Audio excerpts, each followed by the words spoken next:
An apology after its investigation into an alleged VIP paedophile ring was heavily criticised by a review. Sir Richard Enriquez said officers were too quick to believe accusations by Carl Beech, who was later jailed for lying, found that search warrants were obtained unlawfully.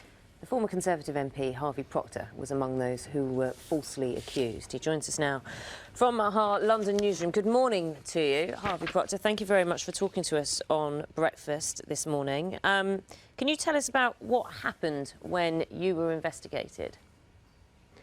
Good morning to you, and thank you for the invitation to come on your programme. The question is a short one. The answer could take many hours. I have been under the cosh or truncheon of the Metropolitan Police for nearly 5 years now.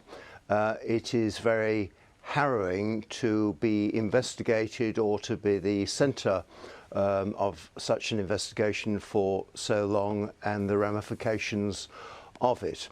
But as people know in shorthand, what happened to me was that I lost my job, my home and my repute as a result of a fantasist who were believed by the Metropolitan Police and who castigated his comments as credible and true when they were neither credible or true. They were untrue and they were incredible.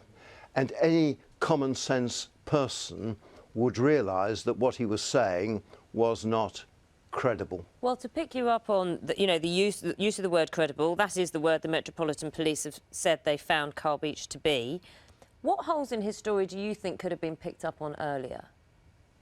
Well, quite clearly the Metropolitan Police lied to a district judge to get search warrants to search my house and that of Lord Bramall and Lady Britton's houses.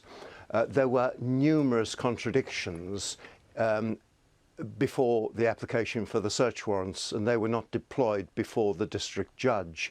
For example, they lied about who went to Mr. Beech. They said that he went to the police in 2014.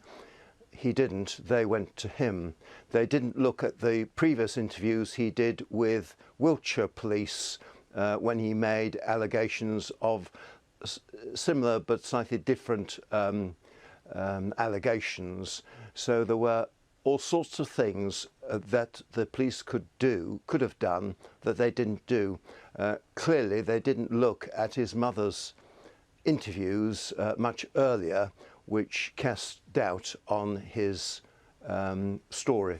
I should say the Metropolitan Police have given us a very lengthy statement, but I do need to give some right of reply here.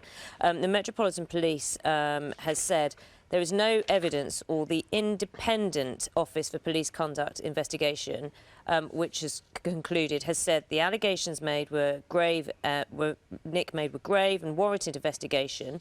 We believe those involved in applying for the search warrant acted with due diligence and in good faith. At the time, there is no evidence to indicate bad faith, malice or dishonesty, no indication any of the officers may have behaved in a manner which would justify disciplinary proceedings. The IOPC is not an organisation fit for purpose to control and interrogate the Metropolitan Police. If you want to give the right of reply, could I suggest your programme invites Cressida Dick, the current Commissioner, who lied on radio recently about these matters, onto your programme to question her about her lies on Operation Midland and why she's made those lies.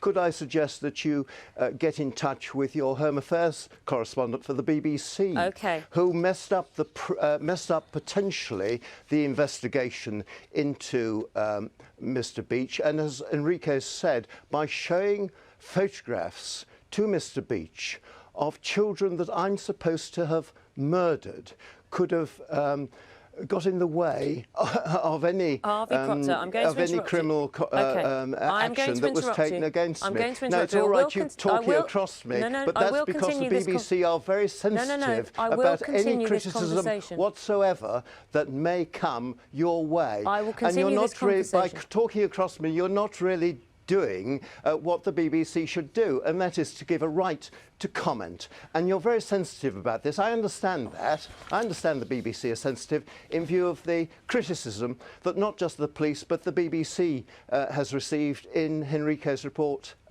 yesterday. The IOPC has also found out there was no evidence regarding lying or deliberate wrongdoing by Cressida Dick, as you have just said. They also looked at the conduct. They also looked at. Please let me talk, and I will let you talk. This is how this works.